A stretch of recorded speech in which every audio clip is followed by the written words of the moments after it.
কমিটির পক্ষ থেকে পালা আজকে দিয়েছে গুরু এবং শিষ্য। বাংলাদেশের তথা বহির্বিশ্বে যার সুনাম খ্যাতি ছড়িয়ে আছে, আমরা যাকে এক নামেই সবাই চিনি, মহারাজ আবুল সরকার আল চিশতি নিজামী, তিনি আজকে গুরুর পালা নিয়ে গান করবেন। শুধু পালা ক্ষেত্রেই আজকে গুরু উনি তা না, উনিও কিন্তু একজন আসলেই গুরু। পালা দিয়েছেন গুরু শিষ্য। বাংলাদেশের মধ্যে অত্যন্ত ক্ষুদ্রতম গায়িকা আমি মুক্তা সরকার এসেছি আপনাদের দোয়া আশীর্বাদ নেওয়ার জন্য। আমাকে দিয়েছেন শিষ্যের পালায় গান করার জন্য। তো আজকে আমরা যেহেতু একটা গুরুর দরবারে এসেছি, গুরুর দরবারে আজকে এই গান, বিভিন্ন অলির দরবার থেকে এখানে আপনারা অনেকেই এসেছেন, আবার এই দরবারের ভক্ত দূর দূরান্ত থেকে আপনারা আসছেন, আবার গান শোনার জন্য অনেকে চলে আসছেন। আসলে গুরুর বিষয়টা গুরুত্ব, গুরুর বিষয়। আমরা কেন গুরুর কাছে যাব, কেন গুরু ধরতে হবে, আমাদের গুরু ধরলে কি হবে আর না ধরলেই বা কি হবে, এই বিষয়গুলো আমার দয়াল গুরু আলাপ আলোচনা করবেন। আমি শুধু দয়ালের কাছে কিছু জানার বিষয়, আমার মনের যে আশা আকাঙ্ক্ষা, এই বিষয়গুলো আমি জানার জন্য চেষ্টা করব। আমার মতো যারা, আমি প্রকৃত একজন আমার গুরুর শিষ্য, ভালো শিষ্য হইতে পারি নাই, তবে দাঁড়ে দাঁড়ে ঘুরি দয়ালের গোলামি করার জন্য। আমি সেখান থেকে আমার দয়ালের কাছে কিছু জানার বিষয় আমার থাকবে। আমার দয়াল গুরু আশা করি সেই কথাগুলো আমাকে এবং আপনারা যারা আছেন আপনাদের মাঝে কথাগুলো রাখবেন।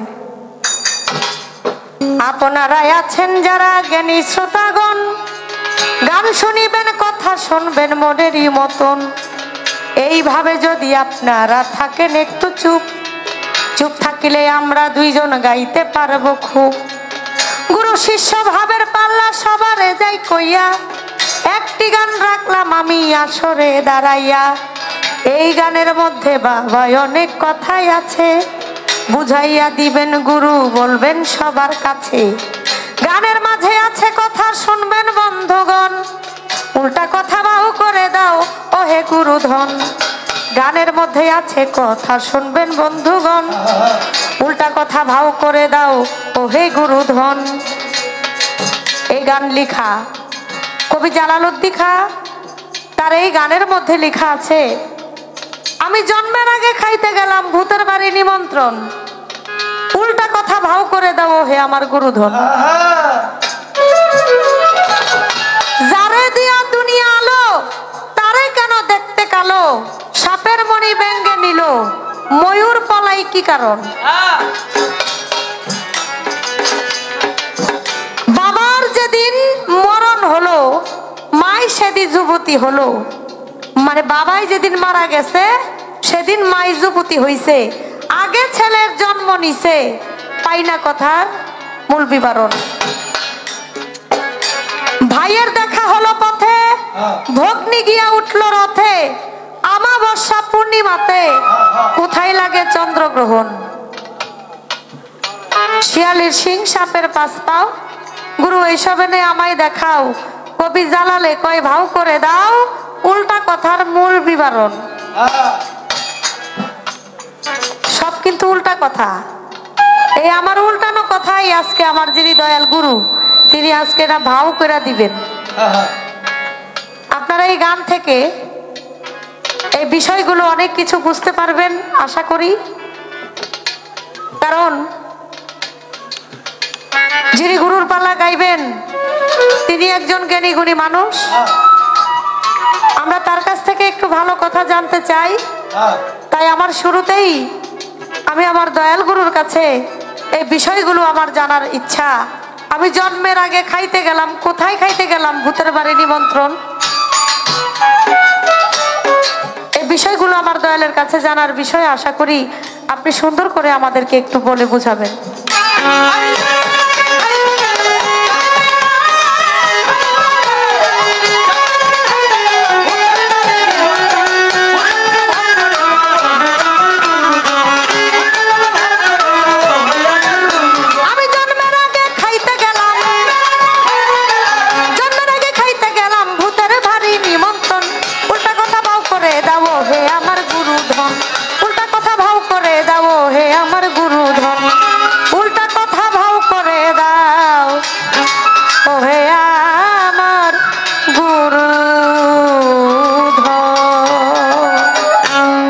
দিছে গুরু এবং শিষ্য।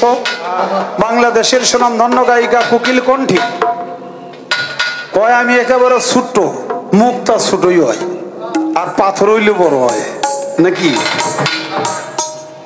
ছোটর বিষয় না, গুণ থাকলেই হয়। কাজী মুক্তা সরকারের অনেক গুণ, সুরের রানী। তাকে গাইতে হবে শিষ্যের ভূমিকায়, আমার গাইতে হবে গুরুর ভূমিকায়। কিন্তু আমি বুঝলাম না এটা কোন জাতের শিষ্য আজকে লয়ে পড়ছি, আবার বুঝে আসবে না। প্রথমবারে আমার কেমন জানি একটা মেজাজটা লড়বড় করে দিছে। জন্মের আগে খাইতে গেলাম ভূতের বাড়ি নিমন্ত্রণ, উল্টা কলতা ভাউ করে দাও, ওই আমার গুরুধন। আচ্ছা তুমি ভূতের বাড়ি দাওয়াত খাইবে কে? দাওয়াত খাইলে তুমি এই বেজাল আমার মাগুন লাগবো কে? দাওয়াত আমি খাইলে না কথা ছিল, খাইলে তুমি এখন উল্টা কথা ভাঙে তুললো আমার, আমি আর তো ঠেকে।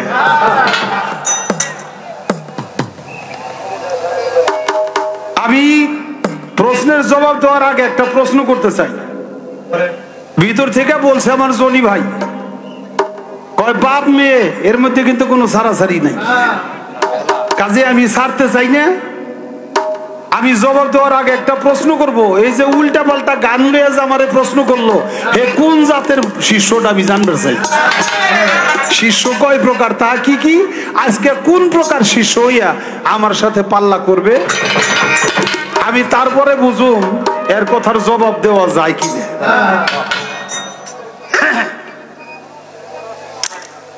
জবাব কিন্তু হয়ে গেছে, তারপরে বলতে হবে বিস্তারিত ব্যাখ্যা। আপনারা সবাই গানের আশেকান। জন্মের আগে খাইতে গেলাম ভূতের বাড়ি নিমন্ত্রণ।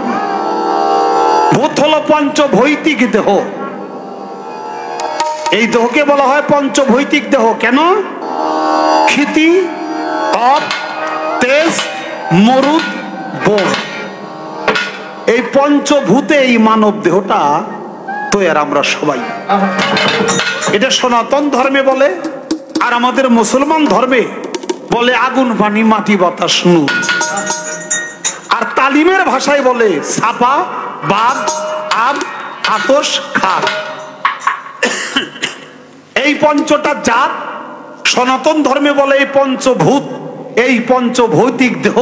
আমি জন্ম নেওয়ার আগে তোমার মায়ের দেহের ভিতরে গেছি নাকি? আমার মার যে খানা খাদ্য সে খাইতো, মায়ের খাদ্য নারের সাথে আমার নাবির নারের সাথে জয়েন্ট ছিল। মা যা খাইতো আমিও তাই খাইতাম। এটা জন্ম নেওয়ার আগেই। তাই জন্মের আগে খাইতে গেলাম ভূতের বাড়ি নিমন্ত্রণ, উল্টা কথা ভাও করিয়া দিয়া যাও হে গুরুধন।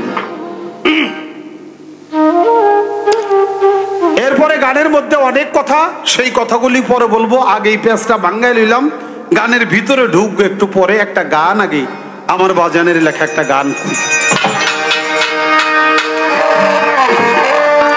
ওরে বিজ্ঞানময় বিধাতা যিনি,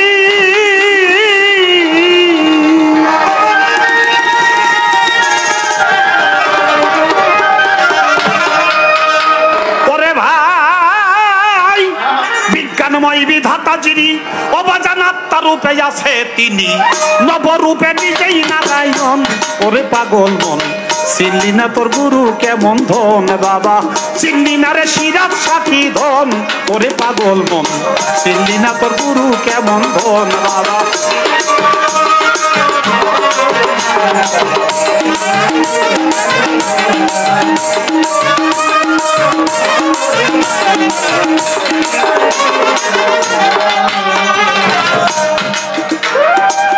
অনন্ত আদি বিধাতা, সে যে ভালো মন্দের নির্দেশ দাতারে, সেই তো রসুল রূপে করছে আগমন। ওরে পাগল মন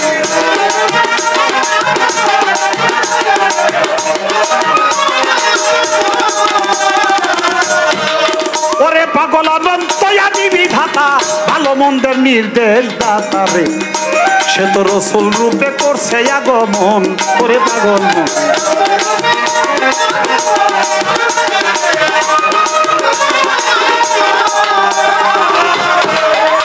সে যে রবুবিয়াত সঙ্গে লইয়া,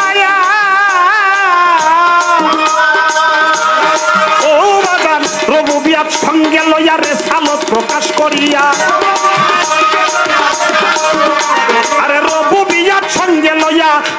রেসালত প্রকাশ করিয়া মাসে খোয়া রাখছে দোস্তের মন রে পাগলা, মাসে খোয়া রাখছে মাওলার মন ওরে পাগল মন।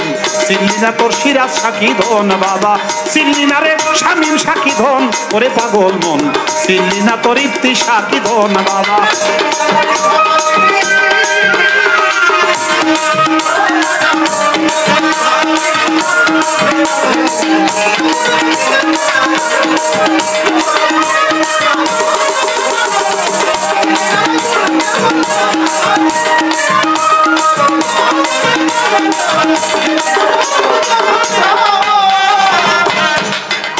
যখন রেসালত প্রতিষ্ঠা হইল, আরে জান্নাতের দ্বার খুইলা গেল রে, তখন আবার আসে খোয়াই ভজে ওই চরণ করে পাগল মন।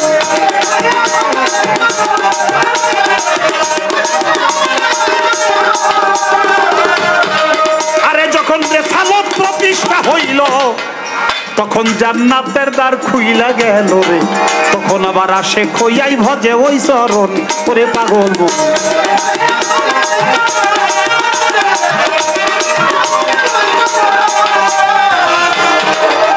যখন মাওলায়াতি জারি হইল,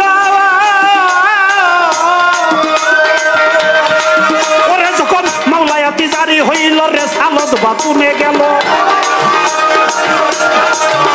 যখন মাওলায়াতি জারি হইল রেসালত বাতুনে গেল, মানব গুরু আলীর আগমন রে হইল, মানব গুরু আলীর আগমন ওরে পাগল মন।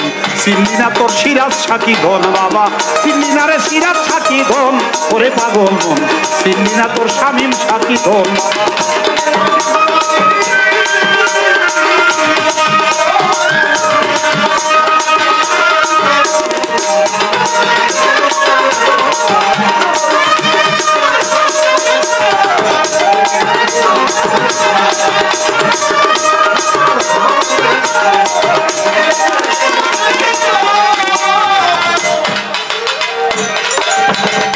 এই তিন ধারা প্রাপ্ত যারা আল্লাহ নবী আলী রে, তারা তোর সিরাজ শাহ হয় তাদেরই একজন ওরে পাগল মন, শামীম শাহ হয় তাদেরই একজন।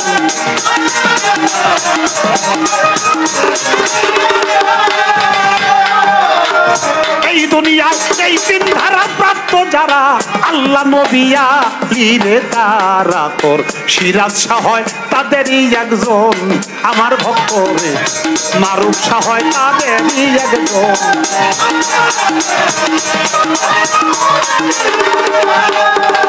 তৌহিদের তার খুলিয়া ও রাজা, তৌহিদের তার খুলিয়া রশিদ কয় তুই দেখ না চাইয়া,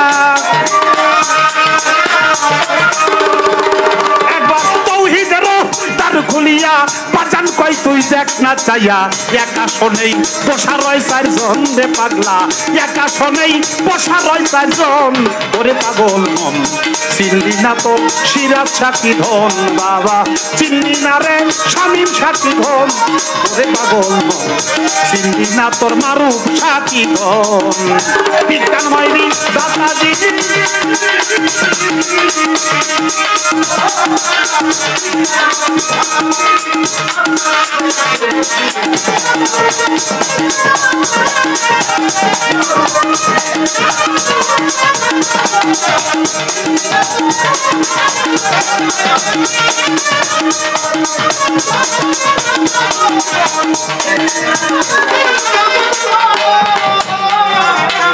বাজান, বিজ্ঞানময় বিধাতা যিনি আত্মারূপে আছেন তিনি নবরূপে মানে নানান রূপে নিজেই নারায়ণ ওরে পাগল মন। চিনলি না তোর সিরাজ সাকি ধন। অনন্ত আদি বিধাতা সে তো ভালো মন্দের নির্দেশ দাতা, সে কেবল রসুল রূপে করছে আগমন। রবুবিয়াত সঙ্গে লইয়া রেসালত প্রকাশ করিয়া সে মাসে খোয়া রাখছে দোস্তের মন। যখন রেসালত প্রতিষ্ঠা হইল জান্নাতের দ্বার খুইলে গেল, তখন আবার আশেক হইয়া ভজে ওই চরণ। ও আল্লাহ, যত কষ্ট আমারে দাও, আমার উম্মতরে দিও না।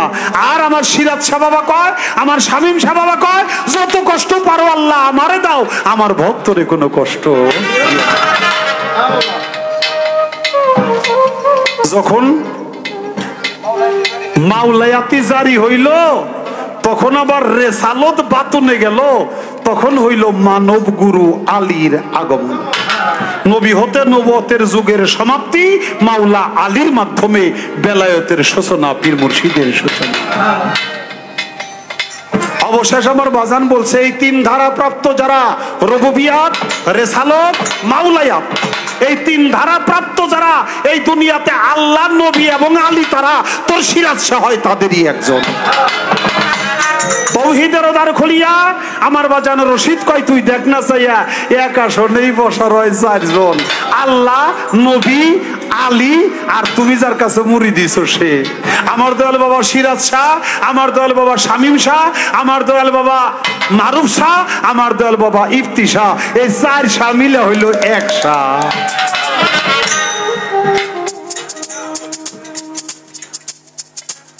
তারে কি আর পাশরিতে পারে বল না, তারে কি আর পাশরিতে পারে, নয়নে লাগে যারে, তারে কি আর পাশরিতে পারে, তারে কি আর পাশরিতে।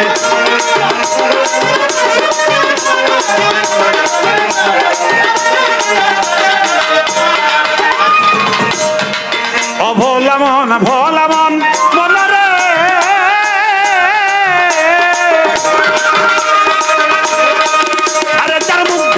দুঃখ সারে রোগ তাকে না গায়, যার কথা শুনলেই মনিয়ার কথা ভুল পড়িয়া যায়, যার মুখ দেখিলে দুঃখ সারে রে, ও পাগল রোগ থাকে না গায়, যার কথা শুনলেই দুনিয়ার কথা ভুল পড়িয়া যায়। তুমি এমন একজন সোনার মানুষ, তুমি এমন একজন বড় পীর, তুমি এমন একজন খাজা বাবা, আরে শাহজালাল শাহ পরাণ, তুমি এমন একজন ইসরাইল শাহ, তুমি এমন একজন সিরাজ শাহ, তুমি এমন একজন শামীম শাহ, তুমি এমন একজন ইফতি শাহ, তুমি এমন একজন মারুফ শাহ, তুমি এমন একজন মাঝ ভান্ডারী, তুমি এমন একজন সুরেশ্বরী, তুমি এমন একজন বহিরা ভরি পাও যদি সংসারে তোমার, জীবন জীবন বিলাইয়া দাও, জীবন যৌবন, জীবন জীবন বিলাইয়া দাও চরণের উপরে নয়নে।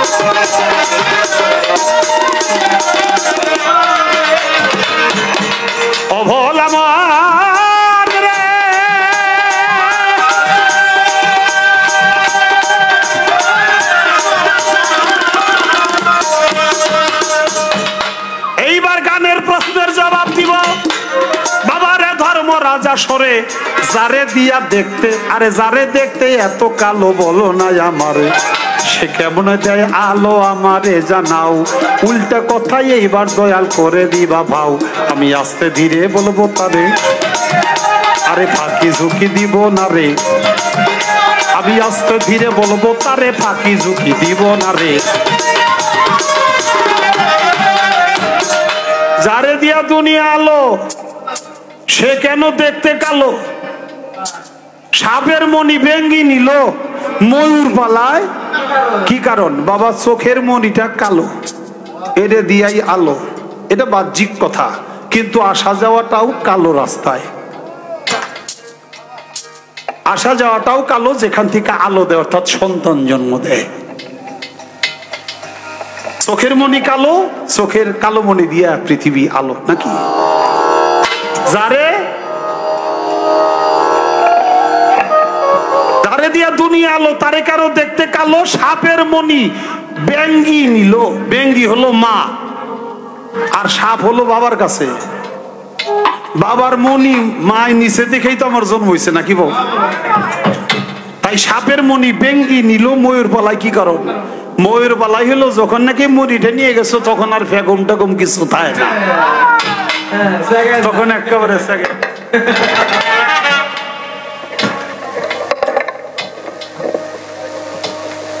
বাবাই যেদিন মারা গেল মা সেদিন যুবতী হলো, বাবাই মায়ের বাসরে যে মারা গেছে বলেই তো আমি হয়েছি। বাবাই যদি না মরতো এটা প্রতিনিয়ত মরা। বাবায় মায়ের বাসরে যে মরে, অর্থাৎ বীর্য স্খলিত হয়, এটা মরা। আর মা আমাকে পেটে ধারণ করে, এমন মানুষে কয় আই আইলো ফল্লির পেটে জানি কি আইছে। বাবাই যেদিন মারা গেল, মা সেদিন যুবতী হইল। আগেই ছেলে জন্ম নিল, পাই না কথার নিরূপণ। আগেই তো ছেলে হয়, ছেলে হইয়াই তো বাবা হয়, নইলে বাবা হয় না, নাকি? এই আমি বিয়ে করি নি, আমার কেউ বাপ ডাকবো? বিয়ে করছি ফুলাপন নেই, কেউ বাপ ডাকবো? ফুলাপন হইলেই তো আমার বাপ ডাকবো। তো ছেলে তো আগেই জন্ম নেয়। আর এক কথায় আমার কাছে এই গানে বলে গেল ভাই, ভাইয়ের দেখা হইল পথে ভগ্নি গিয়া উঠে রথে। তাই ভাইয়ের দেখা হলো পথে, ভগ্নি গিয়া উঠে রথে। অমাবস্যা পূর্ণিমা গতে, কই লাগে চন্দ্র গ্রহণ। বাবার এক ফোঁটা মণিতে শত শত শুক্র কীট ছিল। সবগুলো শুক্র কীটের প্রাণ ছিল, কেউ নর কেউ নারী। উভয়ের সাথে উভয়ের দেখা, একজন আর একজনে খায়। খাইতে খাইতে খাইতে খাইতে একজন বা দুইজন যাইয়া মাতৃ রেহেমে প্রবেশ করে, ওটাই একটা রূপ নিয়ে জন্ম নেয়, একটা মানুষ হয়। ভাইয়ে বোনের সেখানে দেখা হয়। ভাইয়ের দেখা হইল পথে, ভগ্নি গিয়া উঠে রথে। মানে ছেলে গুলি মারা গেছে, আর মেয়েটার জোর বেশি ছিল, সে জন্ম নিছে, রথে উঠছে। অমাবস্যা পূর্ণিমা গতে, কই লাগে চন্দ্রগ্রহণ। এটা ওই আকাশের চন্দ্রগ্রহণ না, এটা হলো মানব দেহের চন্দ্রগ্রহণ। একটা শুক্ল পক্ষ আর একটা কৃষ্ণ পক্ষ। শুক্ল পক্ষে চাঁদের উদয়, এইটা ডান দিক থেকে হয়। কৃষ্ণ পক্ষে বাম দিকে যখনই গড়ায় চন্দ্র। শুরু বাজাও, তোমার এটা সাউন্ড কেমনে জানি থাম মারে। একটা শুক্ল পক্ষ আর একটা হইল কৃষ্ণ পক্ষ, চাঁদের মাস, চন্দ্র মাসের হিসাব। শুক্লপক্ষ এটা হলো চাঁদ যে উঠে উদয় হয়, উদয় হইতে হইতে হইতে পূর্ণিমা, পূর্ণ চন্দ্র, এটার নাম হলো পূর্ণিমা। আর যখন ক্ষয় চাঁদ হয়, তার নাম হয় কৃষ্ণ পক্ষ। ডায়ের পায়ের বৃদ্ধাঙ্গুল থেকে যখন উদয় হয়, মাথা বরাবর যখন আসে, তখন এতে পূর্ণিমা লাগে। আর যখন বাম দিকে যায়, পায়ের বৃদ্ধাঙ্গুলের দুই পায়ের মাঝখানে এই যে গ্যাপ জায়গাটা, এটার নাম বলে অমাবস্যা। মাথায় হলো পূর্ণিমা, পায়ে হলো অমাবস্যা। এই তো ছিল তার কথা।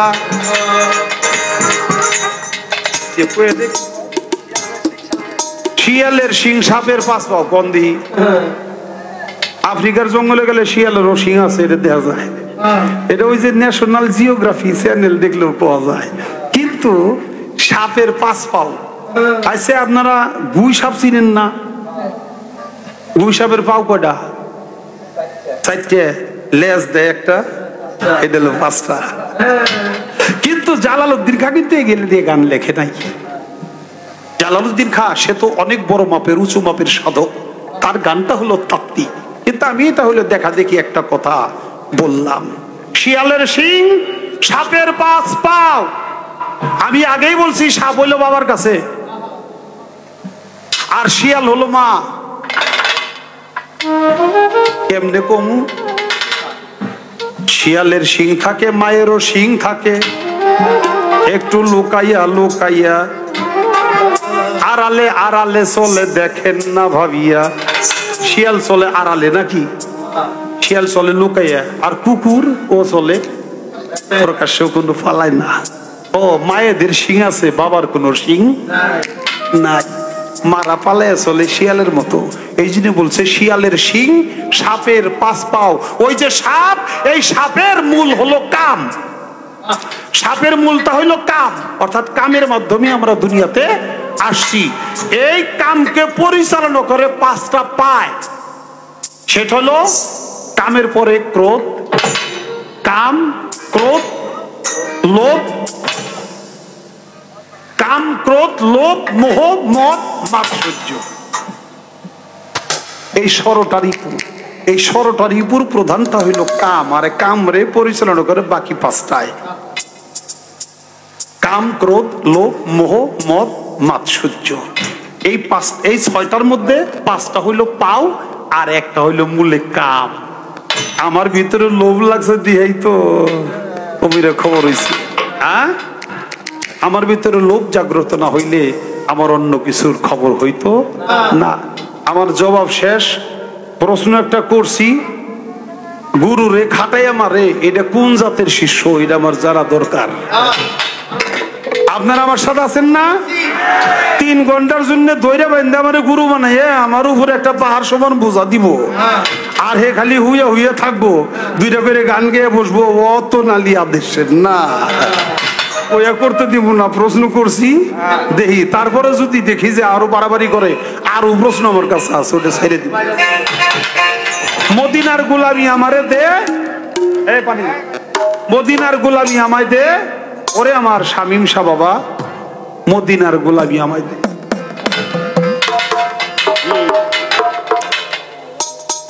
আমি বলবো মদিনার গোলামি ভক্তের তখনই হবে যখন তার গুরুর গোলামিটা পূর্ণ হবে। গুরুর গোলামিতে সব হবে। কেমন করে? মদিনার গোলামি, আমার মাইকটা নাকি, মদিনার গোলামি তখনই হবে যখন যার যার পীর মুর্শিদের গোলামি করা হবে। কারণ সাধক রাজ্যবালী না এমন করে কি, মাইক্রোফোনে সাধক রাজ্যবালী যেমন তার গানের মধ্যে বলছে, অচিনারে চিনতে চাইলে চলো একজন চিনা লোকের শোনে আল্লাহর, সেখানে বসে একজন অলি আল্লাহর ধ্যানে, যাবি যদি মাসুক রূপ দর্শন। পাক্কালাম পাঠাইলেন সাই, কোরআন খুলে দেখো ভাই কি বলেন সাই আপনার জবানে। আল্লাহ কয় আমার নবীরে যে ভালোবাসে সে আমি আল্লাহরেই ভালোবাসে, কারণ ছায়া কায়া 2 বস্তু একজন। নবীরে ভালোবাসলে আল্লাহরে ভালোবাসা হয়ে যায়। নবী কি কয়? নবীজির হাদিসে কয় কথা সত্য মিথ্যা নয়, হয় না পরিচয় একজন উসিলে বনে।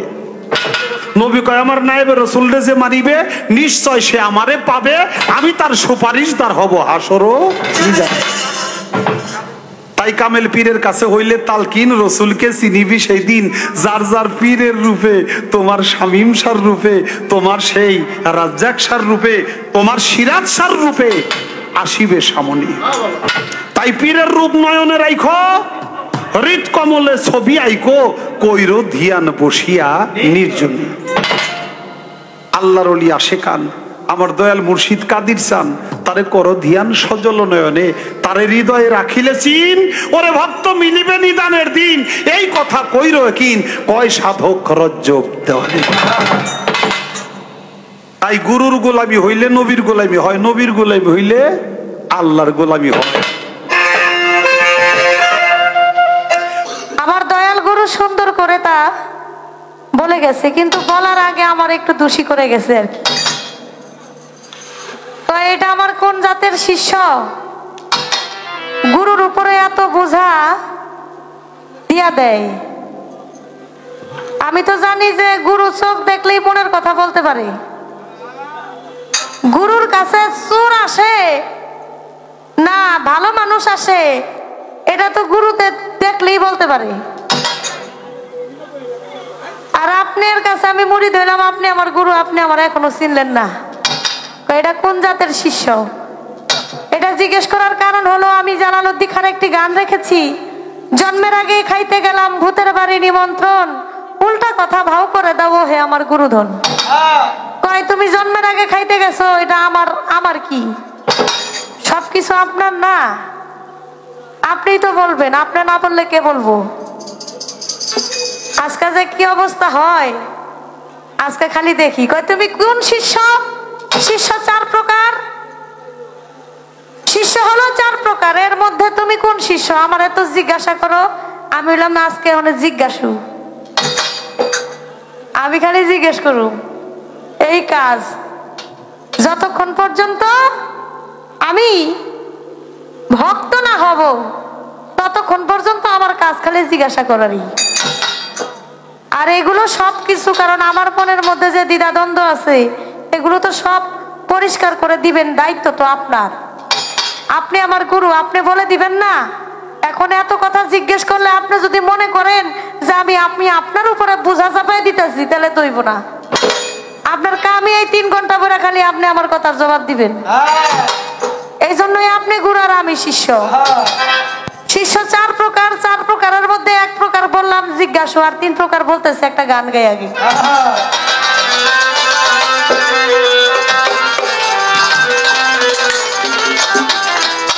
1.5 লাখ টাকা পাই না, এমনি ছেড়ে দেবো নাকি আপনারে? হ্যাঁ, একটু খাইটা নেন টাকা। আরেকটা গান গাই দেখি। ওরে যেই দেশে নাই জন্ম মরণ,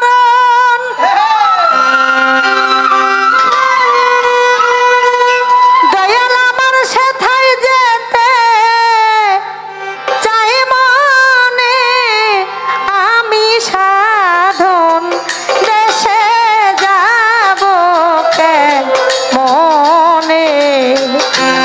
ও দয়াল গুরু গো, আমি সাধন দেশে যাব কেমনে।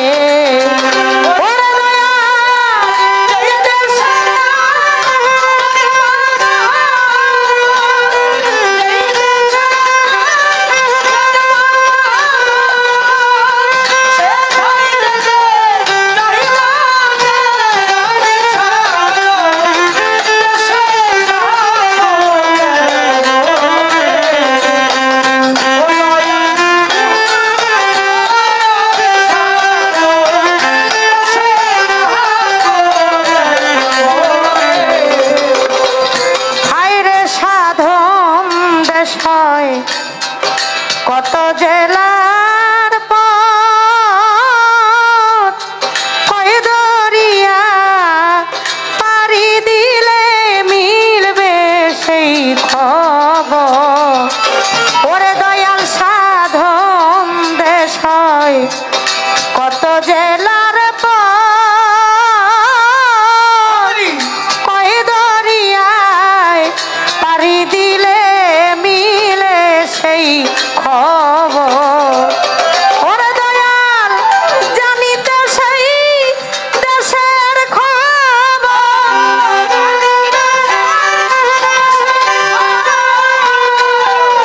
জানিতে সেই দেশের খবর। বাসনায় আমার মনে, আমি সাধন দেশে যাব কেমনে। ও দয়াল গুরু গো, আমি সাধন দেশে যাব কেমনে।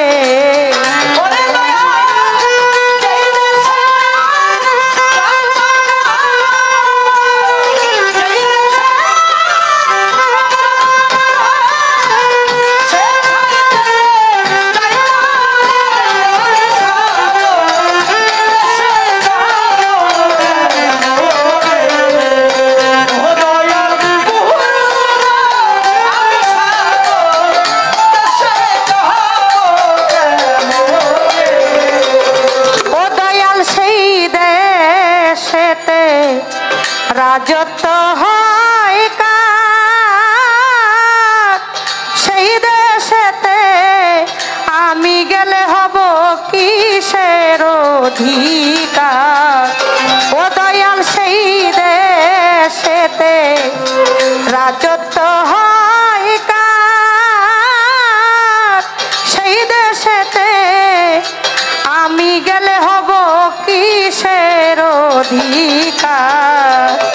ওরে দয়াল সে দেশে কি কর্ম আমার, সেই দেশে কি কর্ম আমার, সেই দেশে কি কর্ম আমার, জানিব তা কেমনে। আমি সাধন দেশে যাব কেমনে। ও দয়াল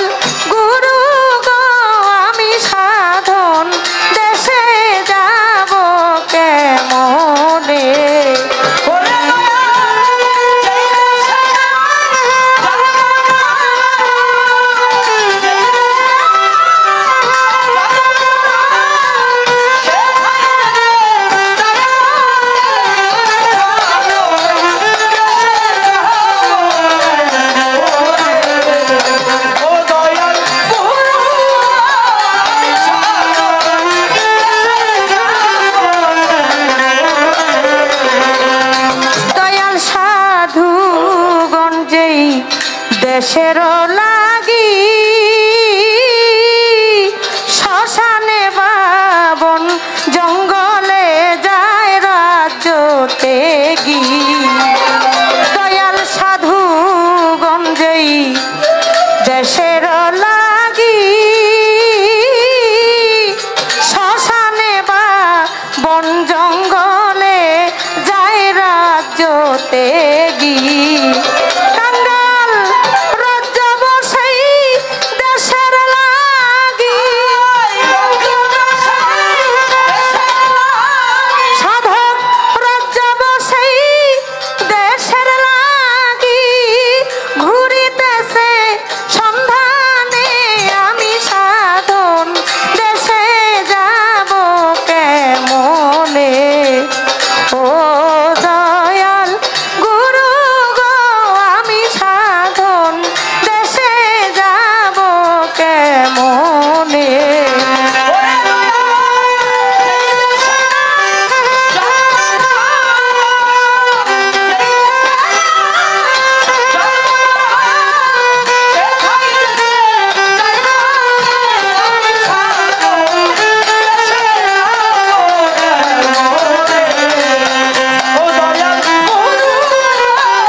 বুঝাইলে কথা পাইব কোথায় আপনি হলেন দয়াল গুরু বলিতেছি সবাই গো বলতেছি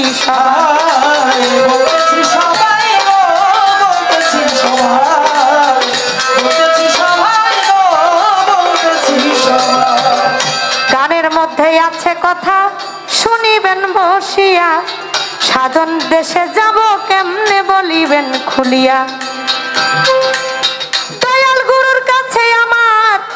বাসনা রহিল কিভাবে একটা শিষ্য থেকে ভক্ত হইয়া গেল সাধন দেশে যাইতে কেমন বলেন নাই আমারে কয় থানা কি জেলায় আছে তাহারও ভিতরে কিভাবে হইব আমি ভব নদী পার দয়া করে দয়াল গুরু করবেন সমাচারে করবেন সমাচারে আমার কাছে কথা বলে কথা স্পন্দনা কয় প্রকার শিষ্য হইল বলিব এখন শিষ্য হলো 4 প্রকার আর্থু অর্থাৎ জিজ্ঞাসু আর হলো ভক্ত সবারে জানাই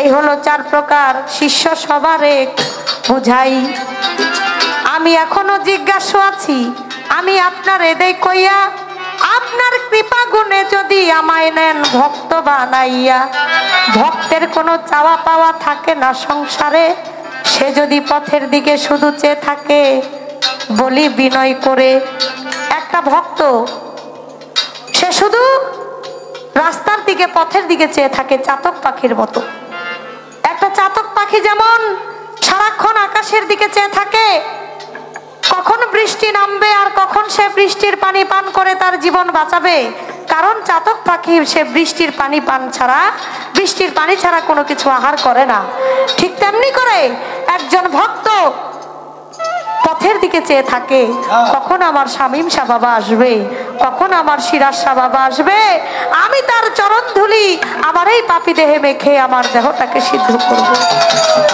তখন ভক্ত বলে দয়াল আমার এই পথ দিয়া আসবে রে আমি সদাই থাকি পন্থের দিকে চাইয়া রে শামীম শাহ আমার এই পথ দিয়া আসবে রে আমি সদাই থাকি পন্থের দিকে চাইয়া রে দয়াল আমার এই পথ দিয়া আসবে রে আমি সদাই থাকি পন্থের দিকে চাইয়া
চাইয়া রে শিরা সায়ারে পাতিয়া আসবে আমি সদাই থাকি পথের দিকে চাইয়া আমি সদাই থাকি পথের দিকে চাইয়া ওরে বান্ধব শুধু আমার এই নিবেদন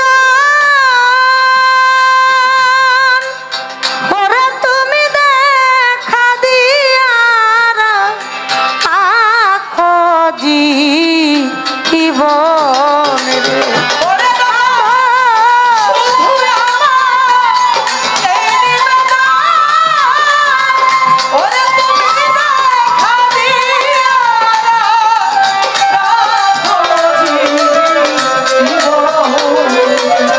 ওরে বান্ধব শুধু আমার এই নিবেদন শামীম সাদে খাদিয়া রাখো জীবন রে ওরে আমি মরি যেন তো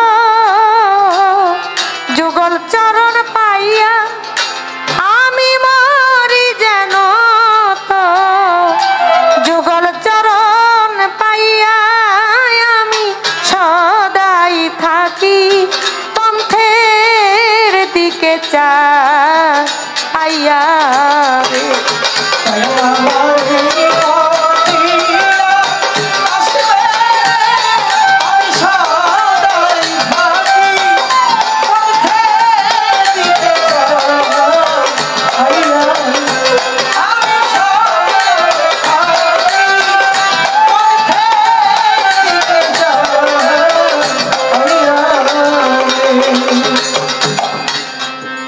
যে দেশে নাই জন্ম মরণ সেথায় যেতে চাই মনে আমি সাধন দেশে যাব কেমন সাধক রজ্জবালী দেওয়ান সাহেবের এই গানটি আমার দয়ালের কাছে আমি আরজি রাখলাম তিনি যেন এই যে গানের কথাগুলো আছে আমাদেরকে একটু বুঝিয়ে বলে আসলে আপনি দয়াল মানুষ আপনার কাছ থেকে না জানলে কার কাছ থেকে জানবো তাই আমাদেরকে আমার মতো যারা আমরা কিছু আপনার কাছ থেকে শিখতে চাই আপনি তো গুরু তাই গুরুর কাছে আমার একটু জানার বাসনা দয়া করে আমার দয়াল গুরু যেন এই কথাগুলো আমাদেরকে বলে একটু বুঝায়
শিষ্য হলো চার প্রকার আর্ত অর্থাৎই জিজ্ঞাসু ভক্ত আমি এখনো জিজ্ঞাসুতে আছি তাই আমি জিজ্ঞাসা করি আপনার কৃপা করে যদি কোনদিন ভক্ত বানান তাহলে আর জিজ্ঞাসা করব না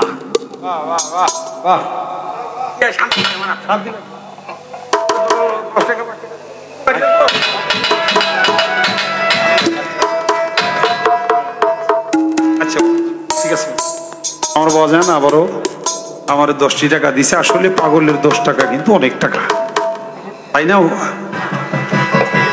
ভক্তি রাখি বাবা জানের দরবারে গুরু আমি সাধন দেশে যাব কেমনি যেই দেশে নাই জন্ম মরণ সেটাই যাইতে চাই মনি জন্ম মরণে পরে আসি সাধন দেশে কেমনে যাইব এটা আবার কয় দরিয়া পাড়ি দিলে সাধন দেশ হয় কয় জেলার পর কয় দরিয়া পাড়ি দিলে মিলবে সেই শহর। সাধক রাজ্যবলী দেওয়ানের প্রশ্নবোধক গান সাধক রাজ্যবলী দেওয়ান কইছে কাম ক্রোধ 6 জেলা ছেড়ে যেতে হবে কর্মপুর, খুঁজে দেখ তোর সাধন রাজ্য কত দূর। সাধন রাজ্য বহুদূর। কি করতে হইব? কাম ক্রোধ লোভ মোহ মদ মাৎসর্য এই 6 জেলা ছাইরা দিলে তাহলে সেটা কর্মপুরে যাওয়া যাব। কর্মপুরে কর্ম করে গুরু কর্ম করলে সাধন দেশে যাওয়া যাবে। কয় দরিয়া বাড়ি জোর লাগবে? আগে কামের দরিয়াটা তুমি পারি দাও একটু বুদ্ধি টুদ্ধি করে, হ্যাঁ ওই দরিয়াটা পার হয়ে আসো, দেখবা তুমি তাহলে অটোমেটিকলি একটা ভাবের দরিয়ায় তুমি পড়ে গেছো। যখন তুমি ভাবের দরিয়ায় পড়বে তখন তোমার গুরু মেহেরবানি করে তোমার প্রেমের সাগরে হাবুডুবু খাওয়াইয়া তোমার কাছে প্রেম তত্ত্ব সব। কামের দরিয়াটা আগে পাড়ি দিতে হবে। সাধন এটা অনেক বড় বিষয়। আগে করতে হইব ভজন, তারপর হইল সাধন। তারপরও যেহেতু সাধনের গান, আমার সেখানে একটা গান রাখতেই হবে।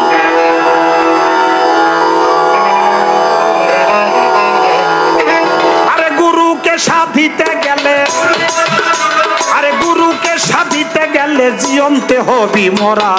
গুরুকে সাধনা করতে পারবি নি তোরা ভক্ত, গুরুকে সাধনা করতে, ওরে গুরুকে সাধনা করতে পারবি নি তোরা অমন, গুরুকে সাধনা করতে।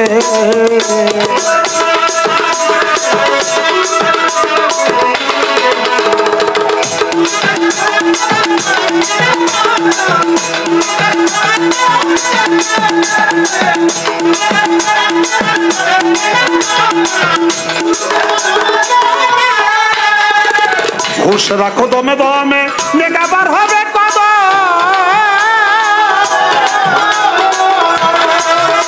আরে নির্জনে বসিয়া তুমি করো সফর বেরাতন।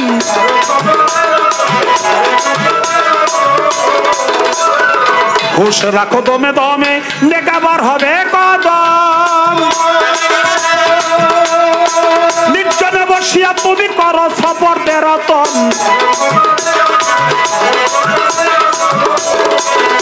খেলান্দার আঞ্জুমান সে তো নীরব নির্জন, খেলান্দার আঞ্জুমান সে তো নীরব নির্জন। আরে পুষিদাই বসিয়া তুমি, ও ভক্ত পুষিদাই বসিয়া তুমি করে লও মুরাকাবা। গুরুকে সাধনা করতে পারবি নি তোরা মন, গুরুকে সাধনা করতে।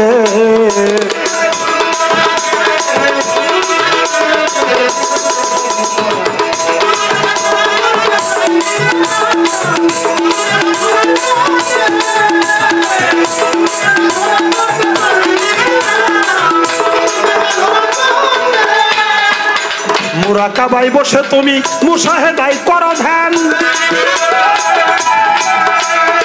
মুপাশেকাই দেখতে পাবি মুআইনাতে বর্তমান।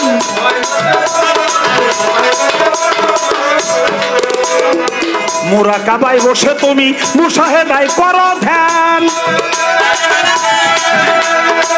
মুপাশেকাই দেখতে পাবি মুআইনাতে বর্তমান।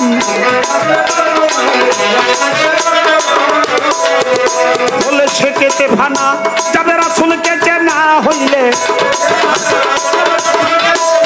হইলে ছেকেতে ফানা যাবে রাসূলকে চেনা। বাবা ফানা ফির রাসূল হলে, ফানা ফির রাসূল হলে রবে না দুইয়ের বেড়া। গুরুকে সাধনা করতে পারবি নি তোরা অমন, গুরুকে সাধনা করতে।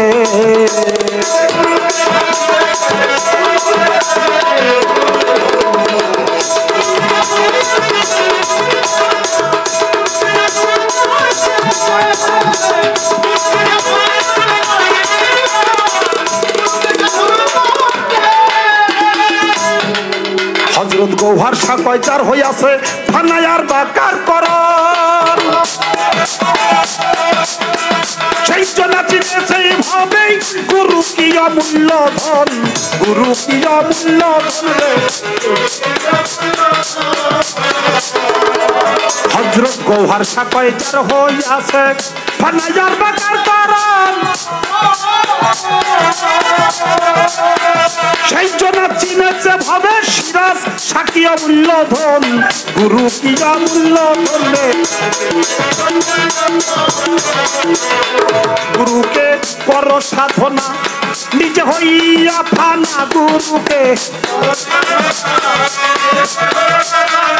গুরুকে কর সাধনা নিজে হইয়া ফানা থাকবে পাকা বিল্লাই গুরু শিষ্য পাকা বিল্লাই গুরু শিষ্য এই হইল ভেদের গোড়া গুরুকে সাধনা করতে পারবি তোরা যেমন গুরুকে সাধনা করতে আরে গুরুকে কি মাইত্রে বাবা এটা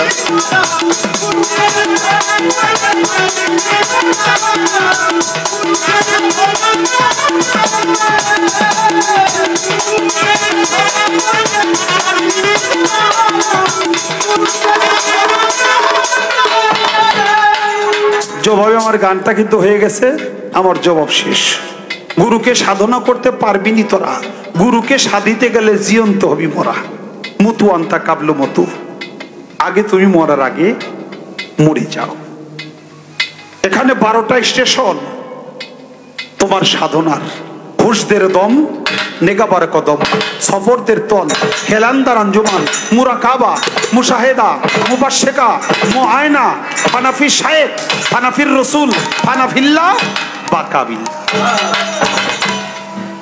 শব্দগুলো ফার্সি তার বাংলা করতে হবে হুশদের দম প্রত্যেকটা দমে হুশদের দম প্রত্যেকটা দমে তোমার হুশ রাখতে হবে একটা দমও যেন দয়াল বাবা সিরাজ সার নাম সারা চলে না যায় যে যার ভক্ত তোমার গুরুর নামকে খেয়াল রাখতে হবে প্রত্যেকটা দমে দমে নেগাবার কদম নেগা মানে দৃষ্টি কদম মানে পা গুরুর কদমের প্রতি সবসময় লক্ষ্য রেখো মুহূর্তের জন্য তোমরা মারুফ শাহ ইফতিশা শামীম শাহ এদের কদমকে ভুইল না তার নাম নেগাবার কদম সফরদের তন সফর মানে ভ্রমণ তন মানে দেহ নিজের দেহে নিজে ভ্রমণ করা সায়ের করা যথা মান আরাফা নাফসাহু ওয়া ফাকাদ আরাফা রাব্বাহু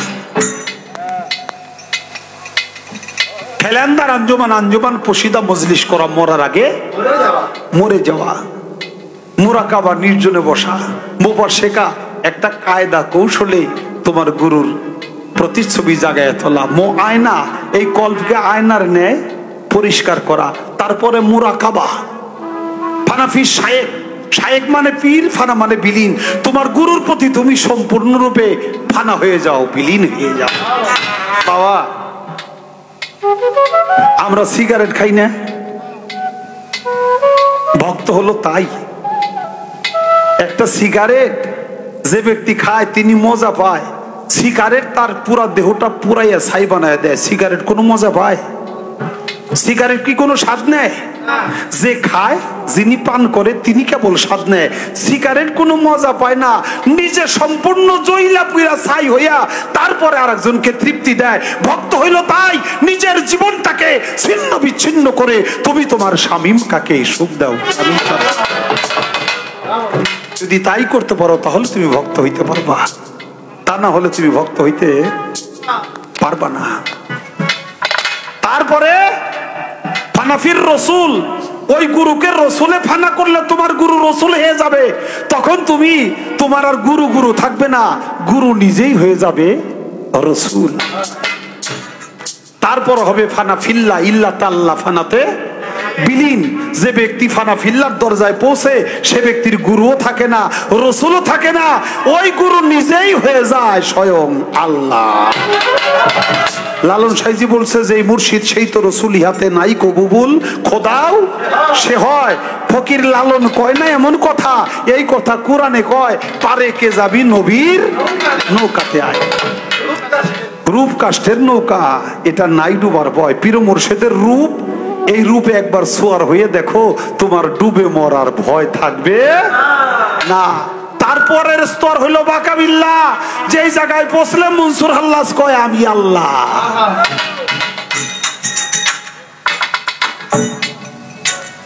ও বাবা সাধন বলা যায় করাটা খুব কঠিন ভক্ত রে আগে তো তোমার ভজন করতে হবে। তুমি যদি ভজনের দেশটা পারি না দাও তাহলে তুমি সাধন করবে কেমনি? গুরুর সেবা খেদমত, এটা হলো ভজনের দেশ। এই ভজনের দেশ পাড়ি দিলেই তুমি অনায়াসে সাধন দেশে পৌঁছতে পারবে, তাছাড়া পারবে না। তাই যাহার বদন দেখা মাত্র মনে জাগবে আনন্দ,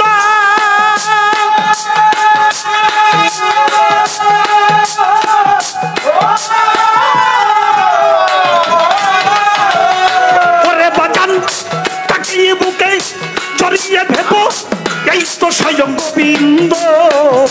যাহার বদন দেখা মাত্র মনে জাগবে আনন্দ,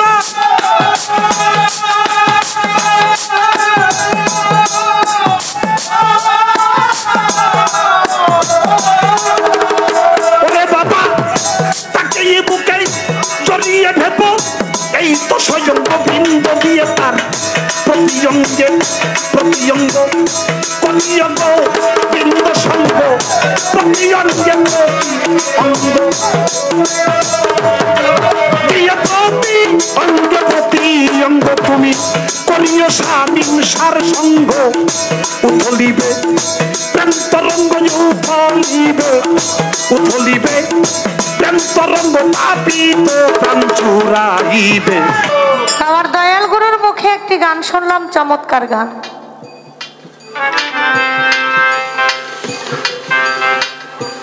যাহার বদন দেখাই মাত্র তোমার মনে জাগে আনন্দ, তাকে বুকে জড়িয়ে ধরে ভেবো এই তো স্বয়ং গোবিন্দ। দিয়ে তার প্রতি অঙ্গে প্রতি অঙ্গ করিও গোবিন্দের সঙ্গ।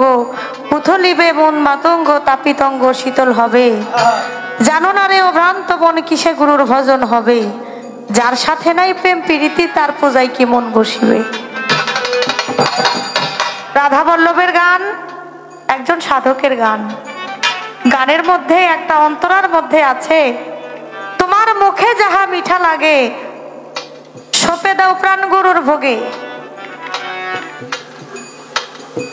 মানিকগঞ্জের আরেকজন গায়ক সাধক, তিনি তার নাম হলো সুশীল সরকার। তিনি গানের মধ্যে লিখেছে, হালাল বস্তু হারাম হবে খাইলে গুরুর আগে। রাধা বল্লভের এই গানে পাইলাম, তোমার মুখে যাহা মিঠা লাগে, মানে তুমি আগে খাইয়া এটা গুরুরে দিবা। তোমার কাছে যদি ভালো লাগে তাহলে এটা গুরুর কাছেও ভালো লাগবে। আর সুশীল সরকার গানের মধ্যে লেখছে, গুরুর আগে খাওয়া যাবে না, গুরুর আগে খাইলে এটা হারাম হয়ে যায়। তাহলে এখানে আমরা শিষ্য যারা, আমরা দুটার মধ্যে পড়ছি না, গুরুরা কি খাইয়া দিব না না খাইয়া দিব। এখন আমরা তো পড়ছি ঝামেলায়।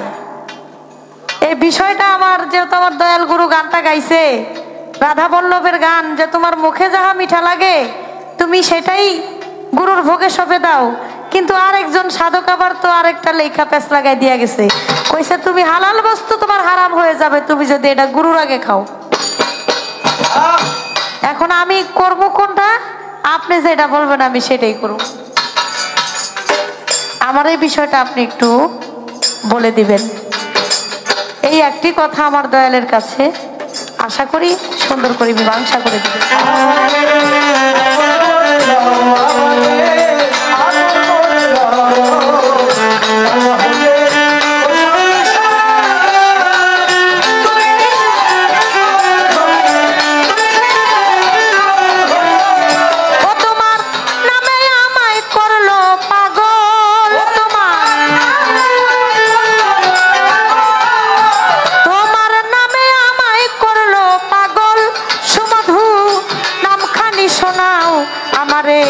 আপন করে লও, আমারে আপন করে লও, তা না হলে দয়াল তুমি